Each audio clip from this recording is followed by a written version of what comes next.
এই যে ভাই, একটু দাঁড়ান।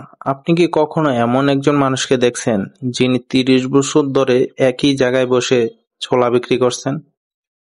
যাত্রাবাড়ির রাস্তায় একটা ছোট টুলে বসে এই মানুষটা প্রতিদিন নিজের ছোলার ঝুড়ি নিয়ে হাজির হয়। না কোনো বিলবোর্ড, না কোনো মাইকিং, তবু তার সামনে সব সময় ভিড় করে থাকে মানুষ।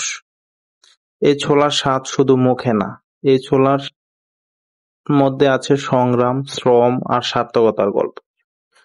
ছোলা বিক্রি করেই উনি গড়েছেন একটা জীবন। ঢাকায় করেছেন নিজের একটি বাড়ি।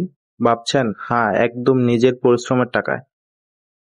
আজকে আমি আপনাদের দেখাবো সেই মানুষটার গল্প, যার ছোলার স্বাদ যেমন মজাদার, তেমনি জীবনের স্বাদও অসাধারণ।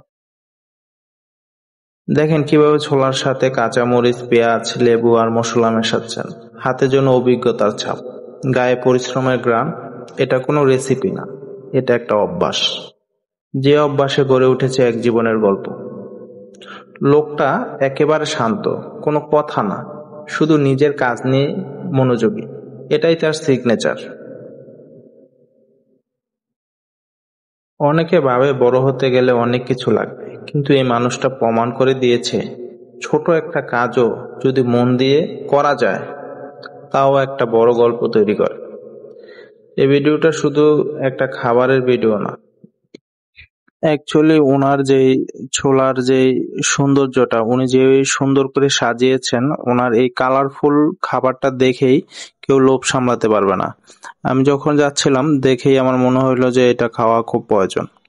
ওই সময়টায় আরো অনেক মানুষ দাঁড়িয়ে এটা খাচ্ছে, এমনকি প্রচুর মানুষের ভিড় ছিল, যার জন্য আমার এই ছোলাটা পেতে একটু সময় লাগছে। আসলে আমরা রোজ কত কিছু দেখি, কিন্তু সবকিছু ভালো লাগে না, কিন্তু এই ভাইয়ের ছোলাটা দেখেই মনে হইলো এটা শেয়ার করা দরকার। যারা যাত্রাবাড়ি আসেন বা যাত্রাবাড়িতে যাওয়া আসা করেন, যে কোনো একদিন এই ছোলাটা একটু ট্রাই করতে পারেন। এটা অবশ্যই অনেক মজার একটা ব্যাপার, অবশ্যই আপনি ঠকবেন না। আর এই ভাই ছোলা বিক্রি করেন একেবারে সাধ্যের মধ্যে, 10 টাকা, 20 টাকা, 30 টাকা, যার যা সাধ্য সেই অনুযায়ী নিতে পারেন। আর বড় সাইজটা মাত্র 40 টাকায়। এই সময় এত কম দামে এত মজার কিছু পাওয়া গেলে শেয়ার না করে পারা যায়।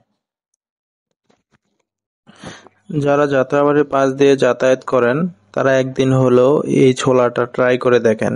একবার খাইলে মনে রাখবেন, এটা কোনো সাধারণ ছোলা না, এটা এক অসাধারণ ভয়ঙ্কর মজাদার একটা ছোলা। আর ভিডিওটা ভালো লাগলে লাইক দেন, কমেন্টে লিখেন এরকম লোকাল ফুড নিয়ে আরো ভিডিও চান কিনা।